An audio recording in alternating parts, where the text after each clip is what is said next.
సమావేశాన్ని ఏర్పాటు చేసుకోవడం జరిగింది. అదే సందర్భంలో వక్ఫ్ బిల్ ఏదైతే ఉందో చట్టరూపం దాల్చిన తరువాత మైనారిటీ సోదరిమణుల్లో కూడా అవగాహన కల్పించాలి అనేటువంటి ఆలోచన, అదేవిధంగా వక్ఫ్ బిల్ మాధ్యమంగా మతపరమైనటువంటి అంశాల్లోకి భారతీయ జనతా పార్టీ నాయకత్వంలో ఉన్న కేంద్ర ప్రభుత్వం తల దూర్చడం లేదు. కేవలం ముస్లిం వర్గాల్లో వెనుకబడి ఉన్నటువంటి పశ్మందీలు అని చెప్పి ఎవరైతే మనం అనుకుంటామో వారికి మరియు మైనారిటీ సోదరిమణులకి న్యాయం చేయాలి అనేటువంటి భావనతోటే ఈ యొక్క సవరణను చేసి కొత్త చట్టాన్ని తీసుకురావడం జరిగింది అనేటువంటి విషయాన్ని మైనారిటీ వర్గాల్లోకి తీసుకుని వెళ్ళాలి. కాబట్టి అందరికీ కూడా ఇవాళ కార్యశాల అని నేను అన్ను, కానీ ఒక అవగాహన సమావేశం ఇవాళ ఇక్కడ ఏర్పాటు చేసుకోవడం జరిగింది. ముందుగా డెక్కన్ హెరాల్డ్కి సంబంధించి మనం చూసాం, ఛార్జ్ షీట్లో ఈడీ సోనియా గాంధీ గారు, రాహుల్ గాంధీ గారి పేర్లు చేర్చడం, ఆ తర్వాత యావత్ భారతదేశంలో కూడా కాంగ్రెస్ పార్టీ ఉద్యమాలు చేయాలి అని చెప్పి పిలుపునివ్వడం. మన రాష్ట్రంలో అయితే పెద్దగా జరగలేదు అసలు ఉద్యమం దానికి సంబంధించి. కానీ కొన్ని రాష్ట్రాల్లో, దేశంలో కొన్ని రాష్ట్రాల్లో కాంగ్రెస్ పార్టీ ఒక రకమైనటువంటి ఆందోళన కార్యక్రమాలు వారు నిర్వహించడం జరిగింది. అయితే ప్రధానంగా అసలు ఈ డెక్కన్ హెరాల్డ్ కేసు ఏమిటి, నేషనల్ హెరాల్డ్ కేసు ఏమిటి, దాని పూర్వాపరాలు ఏమిటి, అసలు భారతీయ జనతా పార్టీ జోక్యం దీంట్లో ఎంతవరకు అనేటువంటి అంశం. ఎందుకంటే దేశవ్యాప్తంగా కూడా ఇది భారతీయ జనతా పార్టీ విద్వేషపూరితంగా ప్రేరేపించింది అనేది ఏదైతే మా మీద అభియోగం మోపుతున్నారో అది ప్రజల్లో వారికి ఉన్నటువంటి ఈ అనుమానం కావచ్చు, లేకపోతే ఈ దుష్ప్రచారాన్ని తిప్పికొట్టవలసినటువంటి బాధ్యత మా మీద ఉన్నటువంటి సందర్భంలో ఈ యొక్క సమావేశాన్ని ఏర్పాటు చేసుకోవడం జరిగింది. అప్పటి మన దేశ మొదటి ప్రధాని అయినటువంటి జవహర్లాల్ నెహ్రూ గారు 1937వ సంవత్సరంలో వారు అసోసియేటెడ్ జర్నల్స్ లిమిటెడ్ అనేటువంటి సంస్థని వారు ప్రారంభించారు. అయితే ఇది జవహర్లాల్ నెహ్రూ గారు మాత్రమే దానికి అధిపతి కాదు. జవహర్లాల్ నెహ్రూ గారితో పాటుగా అప్పట్లో 5,000 మంది స్వాతంత్ర సమరయోధులు ఈ అసోసియేటెడ్ జర్నల్స్ లిమిటెడ్లో వారు పెట్టుబడి పెట్టడం జరిగింది. వారందరూ కూడా దాంట్లో షేర్ హోల్డర్స్. అది కాలక్రమేణా అప్పట్లో ఏమిటంటే ఇది ఎందుకు ప్రారంభించారు అని అంటే, మన యొక్క భావాల్ని ప్రజలకి తెలియజేసేటువంటి మీడియా లేదు కనుక 3 పత్రికల యొక్క ప్రచురణ చేయాలి అనేటువంటి ఆలోచనతోటి అసోసియేటెడ్ జర్నల్స్ లిమిటెడ్ని నెహ్రూ గారు ఈ 5,000 మంది స్వాతంత్ర సమరయోధుల యొక్క సహకారంతో ఆయన ప్రారంభించారు.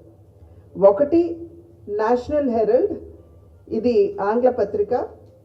2 క్వామీ ఆజాద్ అనేటువంటి ఉర్దూ పత్రిక. 3 నవజీవన్ అనేటువంటి ఒక హిందీ పత్రిక. ఈ 3 పత్రికల యొక్క ప్రచురణ బాధ్యతని తీసుకుని ఈ అసోసియేటెడ్ జర్నల్స్ లిమిటెడ్ని ప్రారంభించడం జరిగింది. కాలక్రమేణా అది ఒకంత దాని ప్రాధాన్యత కోల్పోవటం, అప్పుల ఊబిలో చిక్కుకోవటం, నెమ్మదిగా అది క్షీణించడం. 2010వ సంవత్సరానికి వచ్చేటప్పటికల్లా కేవలం 5,000 మంది ఎవరైతే అప్పట్లో స్వాతంత్ర సమరయోధులు దీంట్లో భాగస్వాములుగా ఉన్నారో ఆ సంఖ్య నెమ్మదిగా తగ్గుతూ 1057 మంది మాత్రమే మిగిలినటువంటి నేపథ్యం.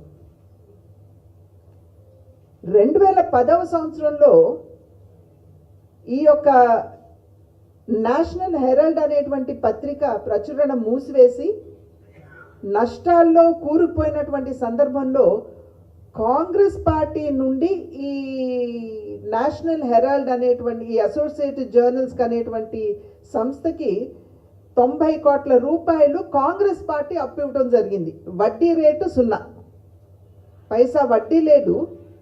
90 కోట్ల రూపాయలు కాంగ్రెస్ పార్టీ ఈ అసోసియేటెడ్ జర్నల్స్ లిమిటెడ్కి వాళ్ళు అప్పు ఇవ్వడం జరిగింది. 2010వ సంవత్సరంలో రాహుల్ గాంధీ గారి నాయకత్వంలో అంటే 5 లక్షల రూపాయలు పెట్టుబడి పెట్టి రాహుల్ గాంధీ గారు యంగ్ ఇండియా అనేటువంటి ఒక సంస్థని వారు స్థాపించారు. ఎంత పెట్టుబడి అంటే 5 లక్షల రూపాయలు. ఈ యంగ్ ఇండియాలో 76% వాటాదారులు ఎవరంటే సోనియా గాంధీ గారు, రాహుల్ గాంధీ గారు. 76% అంటే చెరొక 38, చెరొక 38 సోనియా గాంధీ గారు, రాహుల్ గాంధీ గారు. మిగిలిన 26% ఎవరున్నారు అని అంటే కాంగ్రెస్ కురువృద్ధులైనటువంటి మోతీలాల్ వోరా గారు, ఆస్కర్ ఫెర్నాండెస్ గారు. వారిరువురు లేరు, పరపదించారు. 24% అంటే చెరొక 12% వారిరువురికి కూడా దాంట్లో వాటా ఉన్నటువంటి నేపథ్యం. అయితే ఈ యంగ్ ఇండియా అనేటువంటి సంస్థని స్థాపించి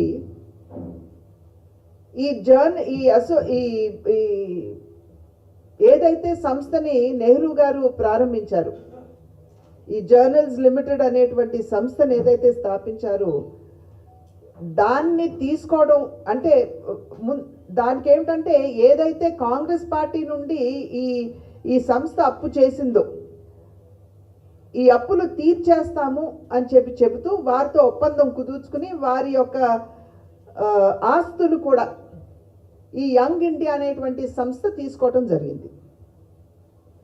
ఆస్తుల విషయానికి వచ్చేటప్పటికి ఈ యొక్క అసోసియేటెడ్ జర్నల్స్ లిమిటెడ్ అనేటువంటి సంస్థ ఏదైతే ఉన్నదో వారు కంపెనీస్ యాక్ట్ కింద సెక్షన్ 25 కంపెనీస్ యాక్ట్ కింద అనేక నగరాల్లో 1-2 కాదు చాలా నగరాల్లో వీళ్ళు ఆస్తి వీళ్ళకు ఉన్నటువంటి సందర్భంలో సబ్సిడీ కూడా వీళ్ళు తీసుకున్నటువంటి నేపథ్యం ఉన్నది.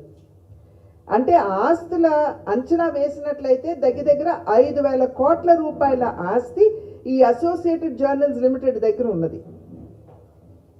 రాహుల్ గాంధీ గారు ఏం చేశారు, 5 లక్షల రూపాయలతోటేమో ఒక సంస్థను ఏర్పాటు చేసి యంగ్ ఇండియా వచ్చి అసోసియేటెడ్ జర్నల్స్ లిమిటెడ్ని తీసుకున్న తర్వాత ఈ నేషనల్ హెరాల్డ్కి ఏదైతే ఆస్తులు అప్పటికే ఉన్నాయో, ఎందుకంటే ఈ నేషనల్ హెరాల్డ్ ప్రారంభించడానికి కదా అప్పట్లో ప్రారంభించింది అసోసియేటెడ్ జర్నల్స్ ప్రచురించడానికి, వాటికి ఉన్నటువంటి ఆస్తుల్ని అప్పట్లో ఏమిటంటే ఈ నేషనల్ హెరాల్డ్ ఎక్కడైతే ఉన్నదో అది కేవలం ప్రచురణకి మాత్రమే ఆ యొక్క బిల్డింగ్ని వాడాలి అని ఉన్నా కూడా ఈ యంగ్ ఇండియా అనేటువంటి సంస్థ అసోసియేటెడ్ జర్నల్ లిమిటెడ్ తీసుకున్న తర్వాత నేషనల్ హెరాల్డ్ని పునఃప్రారంభిస్తామని చెబుతూ వాళ్ళ దగ్గర ఉన్నటువంటి 9 కోట్ల రూపాయల ఖరీదు చేసేటువంటి షేర్